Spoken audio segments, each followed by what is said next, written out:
बहुत बड़ा बवाल गाना लेके आ गए हैं राकेश मिश्रा। राकेश मिश्रा का यह गाना है काचे बादाम लेला। यह गाना कितने हाई लेवल का है आप लोग तो जान ही सकते हैं, क्योंकि पुदीना सॉन्ग निकलने के बाद जितने भी सिंगर हैं सभी उस टाइप का गाना बनाना चाहते हैं, उसी तरह गाना बनाना चाहते हैं कि लोग ज़्यादा से ज़्यादा पसंद करें, ज़्यादा अश्लीलता ना हो, लोग अपने घरों में बैठकर साथ में परिवार के साथ सुन सकें। ऐसे ही राकेश मिश्रा एक गाना लेकर आ गए हैं जिस गाने का नाम है काचे बादाम लेला। यह गाना बहुत ही अच्छा है। इस गाने के राइटर हैं रजनीश पांडे।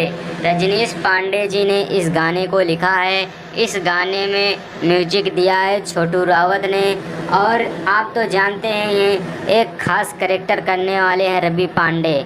रवि पांडे आजकल कितने फेमस हो चुके हैं इसका आप अंदाज़ा लगा ही सकते हैं। पुदीना सॉन्ग में काम करने के बाद इन्हें बहुत सारे ऑफ़र आने लगे और ये हर एक गाने में अपना रोल करते हैं। इनके पास बहुत सारे गानों का ऑर्डर भी रहता है और रवि पांडे बहुत सारे एक्टर भी हैं, वो बहुत अच्छी एक्टिंग भी करते हैं। उनके वजह से यह गाना और ही बेहतरीन बन जाएगा, इसे दर्शक खूब पसंद करेंगे।